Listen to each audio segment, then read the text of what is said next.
ঘূর্ণিঝড় রিমাল নিয়ে সবশেষ পরিস্থিতি জানাতে ভোলা, সাতক্ষীরা এবং কক্সবাজার থেকে যুক্ত হচ্ছেন আমাদের সহকর্মী ছোটন সাহা, শরীফুল্লাহ, কায়সা সুমন এবং সৌরভ দেব।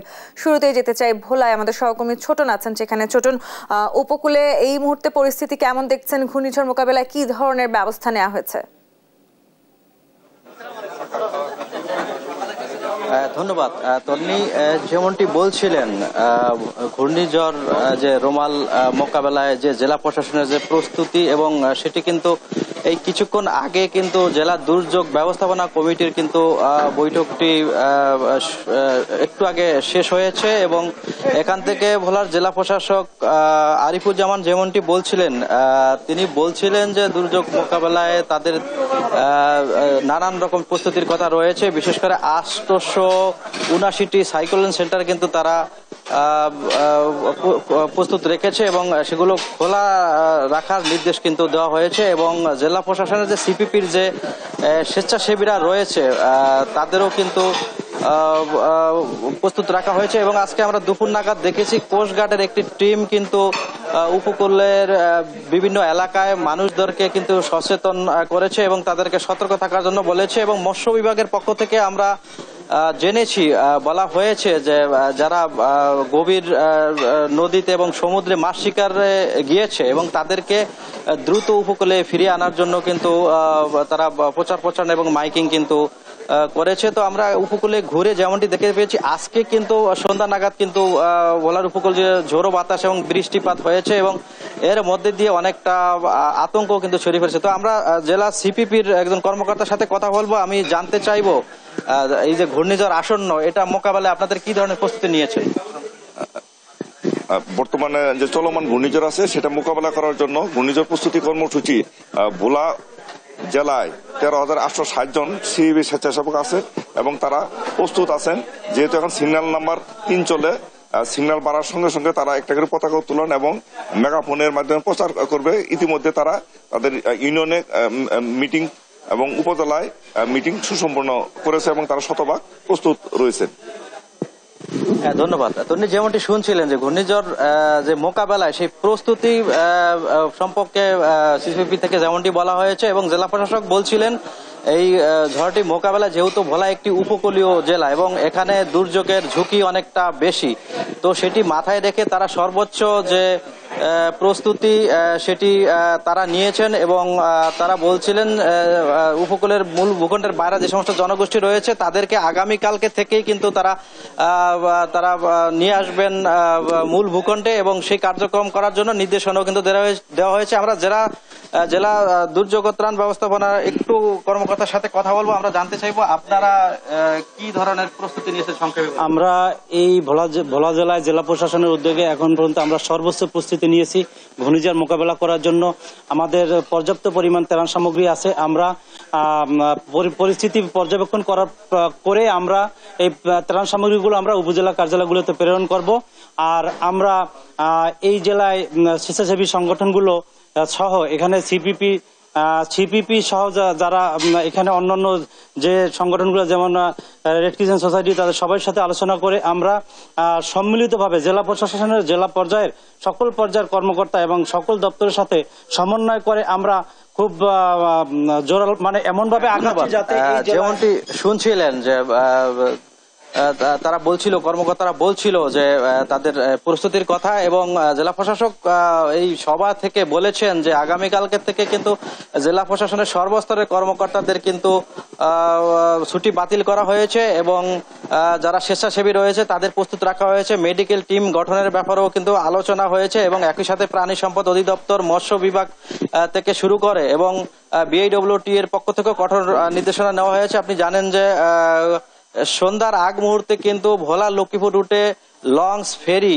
এবং যে স্পিড বোট রয়েছে সেগুলো কিন্তু চলাচল বন্ধ রেখেছে ঝুঁকি এড়াতে এবং একই সাথে এই সতর্কতা সংকেত যদি বাড়ানো হয় সেক্ষেত্রে তারা আরো কঠোর যে ব্যবস্থাগুলো নেওয়ার দরকার দুর্যোগ মোকাবেলায় সেই ব্যবস্থা কিন্তু নেওয়ার কথা কিন্তু জানানো হয়েছে। এবং এ ছিল আমার কাছে ভোলাতে যে আসন্ন ঘূর্ণিঝড়কে কেন্দ্র করে যে প্রস্তুতি নেওয়া হয়েছে জেলা প্রশাসনের পক্ষ থেকে তা নিয়ে সর্বশেষ তথ্য।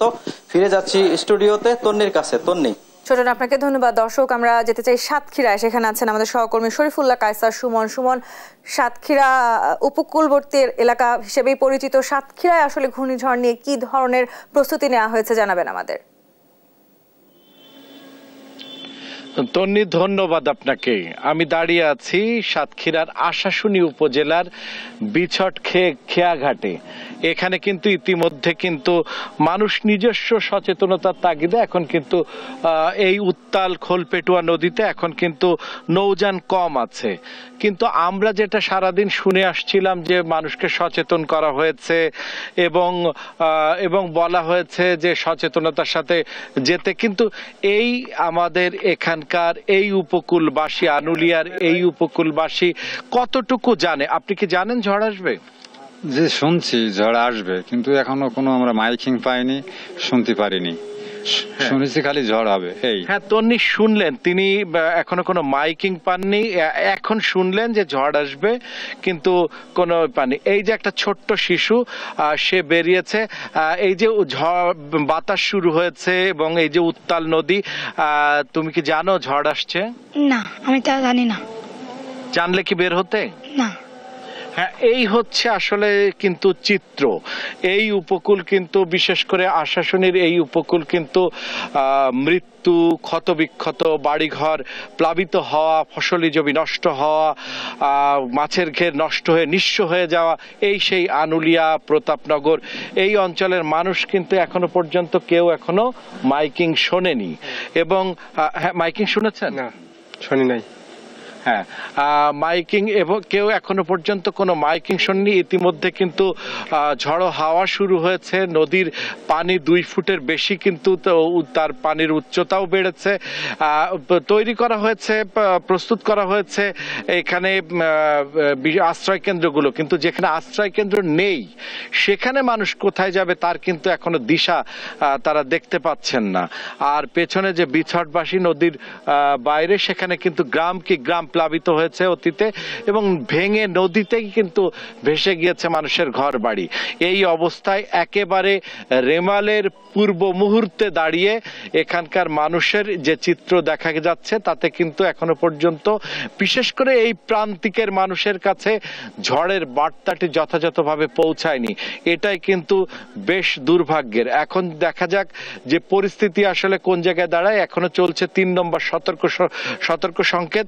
এই সংকেত আস্তে আস্তে আবহাওয়া অধিদপ্তর আমাদেরকে জানিয়েছে এটা কিন্তু বাড়বে, এবং বাড়লে কোন পরিস্থিতিতে যায় সেটি হচ্ছে মানুষ জানতে পারলে সুবিধা হয়। তারা নিরাপদ জায়গায় চলে যেতে পারে, তাদের সহায় সম্পদকে নিরাপদে রাখার চেষ্টা করতে পারে, তাদের সন্তান এবং বৃদ্ধ মানুষ বা মা বোনদেরকে নিরাপদ জায়গায় রাখার চেষ্টাটি করতে পারে।